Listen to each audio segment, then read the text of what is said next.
ओम परमात्मने नमः। आचार्य पूज्यपाद स्वामी द्वारा रचित इष्टोपदेश ग्रंथ के तीसरे छंद के आधार से हम चर्चा कर रहे हैं। पहले छंद पढ़ते हैं। आपके पास ग्रंथ हो सकता है, जो लोग मोबाइल का ही उपयोग करते हैं वो पीडीएफ भी देख सकते हैं, आनंद आएगा आपको। वरं व्रतैः पदं दैवं नाव्रतैर्वत नारकं छाया तपस्थयोर्भेदः प्रतिपालयतोर्महान्। मित्र राह देखत खड़े, एक छाया एक धूप, व्रत पालन से देव पद अव्रत दुर्गति कूप। मित्र राह देखत खड़े, एक छाया एक धूप। दो मित्र तीसरे मित्र का इंतजार कर रहे हैं। एक धूप में खड़ा है, एक छाया में खड़ा है। दोनों ही मित्र से प्रेम कर रहे हैं, लेकिन धूप में खड़े रहने से मित्र आएगा या छाया में खड़े रहने से मित्र आएगा। कहते न धूप में खड़े रहने से आएगा न छाया में खड़े रहने से आएगा, मित्र तो अपने योग्य काल में ही आएगा। तो फिर क्या करना कि धूप में क्यों खड़े हो भाई, छाया में खड़े रहो। ऐसे ही आचार्य देव कहते हैं कि हमें जब सम्यक्त्व की प्राप्ति, मुनिपने की प्राप्ति, मोक्ष मार्ग की प्राप्ति, सुख की प्राप्ति, मुक्ति की प्राप्ति जब होना होगी तभी होगी। और जब होना होगी तब उसके योग्य पुरुषार्थ भी होगा, उसके योग्य निमित्त भी मिलेंगे, उसके योग्य सारा वातावरण स्वतः बनेगा। ये हमारे बनाने से नहीं बनता है।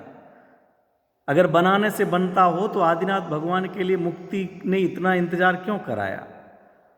बाहुबली भगवान के लिए इंतजार, मुनिराज के लिए क्यों इंतजार हुआ कैवल्य दशा की प्राप्ति के लिए, जबकि भरत के जी के लिए तो नहीं हुआ? वो स्वयं की योग्यता, बाहर के वातावरण जिसे हम कहते हैं वह नहीं है। हम कुछ करके ऐसा कर सकते हो, खींच करके मुक्ति को अपनी ओर ला सकते हो, अंदर से खींच करके सम्यक दर्शन को प्रकट कर सकते हो, ऐसा नहीं है। ये खींचने की भावना सुख नहीं है, खींचने की भावना आकुलता है, तनाव है, दुख है। जल्दी हो, अरे जल्दी की बात ही क्या है? मेरी भावना में हमने पढ़ा था जीवन के संबंध में भी, लाखों वर्षों तक जीऊँ या मृत्यु आज ही आ जावे। न मरने की हमारे लिए आकुलता है, न जीने की आकुलता है। जब जो होना होगा स्वीकार। तो फिर मुक्ति के लिए भी इसी प्रकार से है।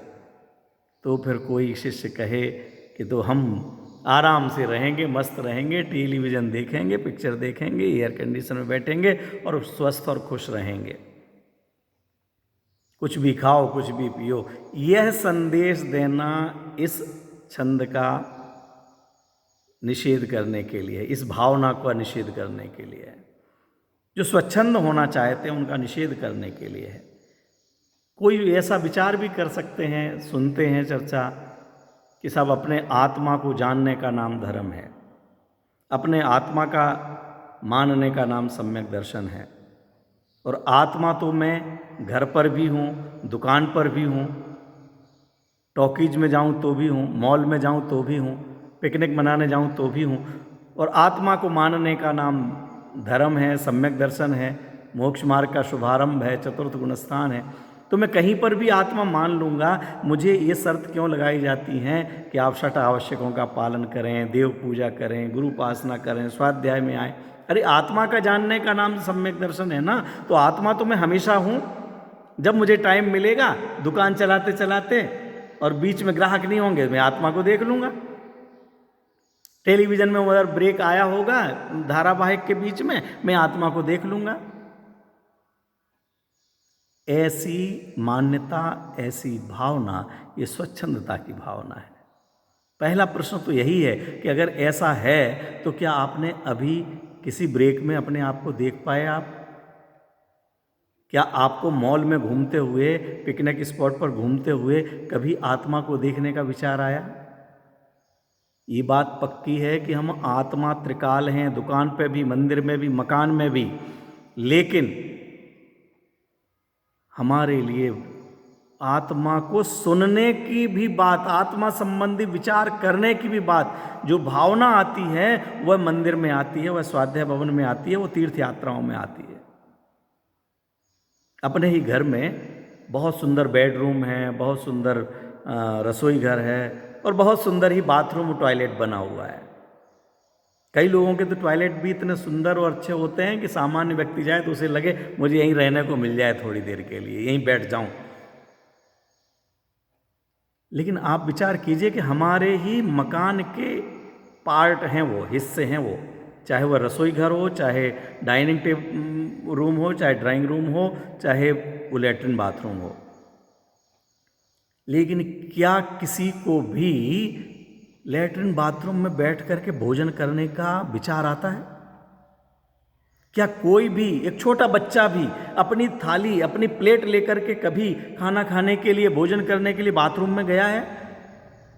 अरे बाथरूम भी तो सब, भोजन तो करना है ना, भोजन थाली में कहीं भी कर लीजिए, आप रसोई घर में कर लीजिए, लेटरिन बाथरूम में बैठ के कर लीजिए, आखिर अपना ही तो है वो, अपना ही घर के अंग है ना वो, मकान के ही हिस्से है ना वो, मकान के हिस्से हैं, बड़े सुंदर हैं, सुंदर टाइल्स लगी हुई है, पंखा लगा हुआ है, कई लोगों के तो एसी हो सकते हैं, सब कुछ व्यवस्थाएं हैं, कांच लगे हुए हैं सुंदर सुंदर, सब व्यवस्थाएं हैं। वहाँ जा कर के क्या कोई भोजन करने का विचार भी करता है कि मैं यहाँ थाली लेकर के आऊँ, यहाँ प्लेट लाऊंगा और मैं यहाँ पर भोजन करूँगा? वहाँ भोजन करने का विचार नहीं आता। भोजन करना है, भोजन थाली में है, और वो सब कमरे भी अपने मकान में हैं, लेकिन भोजन करने का विचार योग्य स्थान पर ही आता है। भूख लगी है, भोजन है और वो टॉयलेट भी है, लेकिन वहाँ बैठ करके किसी को भोजन करने का विचार नहीं आता। इसी प्रकार मैं आत्मा हूँ, आत्मा को जानने का नाम धर्म है, लेकिन मित्रों आत्मा को जानने का, आत्मा के स्वरूप को समझने का विचार, वातावरण जो बनेगा वो मंदिर और स्वाध्याय भवन में बनेगा, तीर्थों पर बनेगा, एकांत में बनेगा, जहाँ साधर्मियों का सत्संग हो वहाँ पर बनेगा। मंदिर आएंगे तो आत्मा के दर्शन हो ही जाएंगे ऐसा नहीं है, स्वाध्याय भवन में आएंगे तो स्व का ज्ञान हो ही जाएगा ऐसा नहीं है। लेकिन जैसे कि हम जब जब भी रसोई घर में जाते हैं तब तब भोजन नहीं करते हैं। रसोई घर में तो किसी भी कारण से कई बार जाने का मन हो सकता है, काम पड़ सकता है, लेकिन क्या हर बार जाते हैं तो भोजन करते हैं? नहीं। लेकिन जब भोजन करते हैं तब रसोई घर में करते हैं, डाइनिंग हॉल में करते हैं। डाइनिंग हॉल में हम जैसे ही हमने टेबल कुर्सी पर बैठे और हमेशा खाने पीने लगते हैं, अरे कई बार तो हम वहाँ पर बैठे बैठे अखबार भी पढ़ते रहते हैं, वहाँ बैठे बैठे टेलीफोन पर बात भी करते रहते हैं, लेकिन जब भोजन करते हैं तब वहाँ करते हैं। इसी तरह जब हमें आत्मदर्शन का अवसर आएगा, सम्यक दर्शन का अवसर आएगा, तो वो ऐसे ही वातावरण में आएगा, ऐसे ही स्थान पर आएगा। अंदर जाने का नाम धर्म है, परंतु अंदर वाया मंदिर होकर के जाते हैं। जिन्हें देवशास्त्र गुरु के प्रति भक्ति नहीं है, जिन्हें देवशास्त्र गुरु का मार्ग अच्छा नहीं लगता, जिन्हें मुनिराजों का पंथ प्रिय नहीं है, जिन्हें मुनिराजों की संयम दशा अच्छी नहीं लगती, जो अपने जीवन में संयम आए ऐसी भावना नहीं भाते हैं, उनको अभी धर्म बहुत दूर है। संयम कब आएगा वो एक अलग बात है, लेकिन संयम दशा पूज्य है। संयम मेरे जीवन में आवे, उसके योग्य सदाचार का वातावरण बने, उसके योग्य खान पान हो, ये जो यहाँ पर छंद दिया है आचार्य देव ने, ये ऐसा विस्तार हमारे मस्तिष्क में होना चाहिए। वो मित्र तो तभी आएगा जब आना है, लेकिन हम छाया में खड़े हों। हर चतुर व्यक्ति धूप में खड़ा होना पसंद नहीं करेगा, तो छाया में बैठ जाएंगे हम, तो वो मित्र जल्दी आ जाएगा या नहीं आएगा? तो फिर तो भी छाया में बैठो, छाया में बैठना श्रेष्ठ है।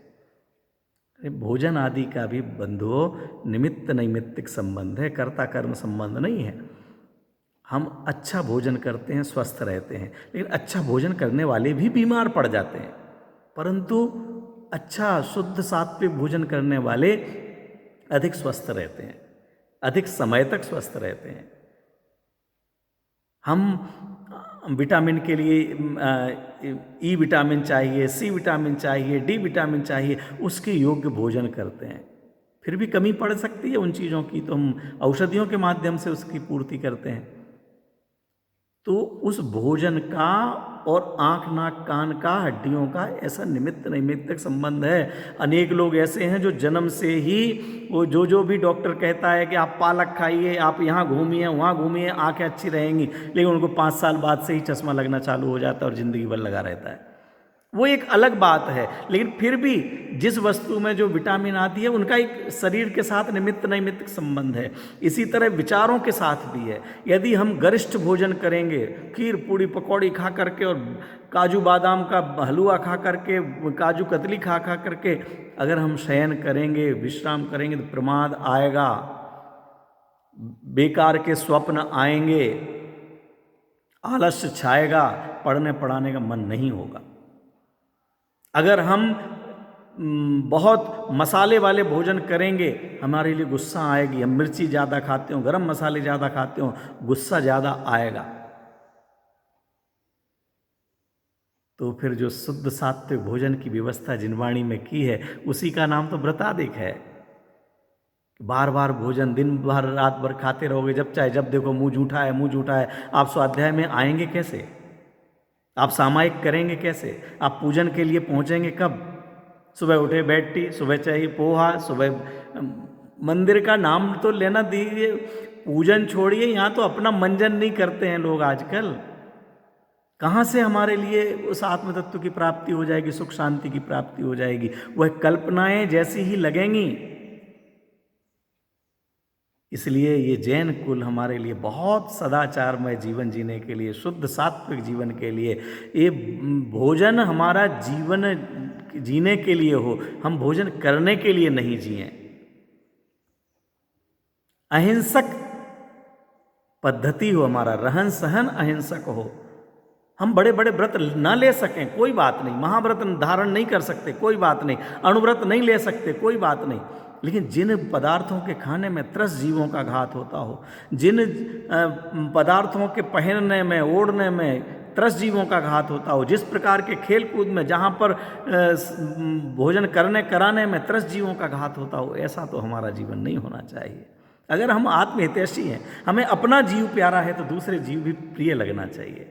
हमें अपने दुख लगते हैं तो दूसरे जीवों को भी कष्ट कैसे हो? हमारे खाने पीने में दूसरों को कष्ट हो, हमारी शादी ब्याह की पार्टियों में दूसरों के लिए कष्ट हो, 30 जीव मर जाएं। एक इंद्रिय जीव नहीं, घास फूस जो चलते हैं उसकी बात नहीं कर रहा हूँ, उसके साथ में कितनी चींटियाँ मरती हैं, वो लाइटें जलती हैं, वो हैलोजन में कितने जीव मरते हैं। अरे साहब, लेकिन वो जब हमारे लिए सुख की प्राप्ति होना होगी, वो तब तो योग्य काल में ही होगी। ये बात सही है कि वो योग्य काल में ही होगी, जब द्रव्य क्षेत्र काल भाव मिलेंगे तभी होगी। लेकिन ऐसे पापाचार करते हुए नरक में जाकर के तो वो योग्य द्रव्य क्षेत्र काल भाव मिलना ही दुर्लभ हो जाएगा। हम छाया में रहना सीखें, ये देवशास्त्र गुरु की छाया में रहें, जिनवाणी की छाया में रहें, हम साधर्मियों की छाया में रहें, हम आचार्य भगवंतों की छाया में रहें। वहाँ पर हमें उस आत्म तत्व को सुनने का, समझने का, प्राप्त करने का सुयोग बना रहेगा। जब यह बात कही तो शिष्य कहता, ठीक है साहब, तो अब ये तत्व विचार एक तरफ रखो, आत्मा से अपने को कोई लेना देना नहीं। हम तो व्रत पालन करते हुए स्वर्ग जाएंगे, फिर नीचे आएंगे, स्वर्ग जाएंगे, फिर नीचे आएंगे, बस ये हमारा झूला झूलते रहेंगे। हमारे लिए तो बस हम आज से ही अमुक अमुक चीज़ों का त्याग करते हैं, हम मंदिर जाना चालू करते हैं, हम रात्रि भोजन का त्याग करते हैं, व्रत लेते हैं, जितना हमसे बन सकेगा उतना अधिकतम करेंगे, और ये शुभ भाव करते हुए हम तो इस छाया में ही बैठेंगे।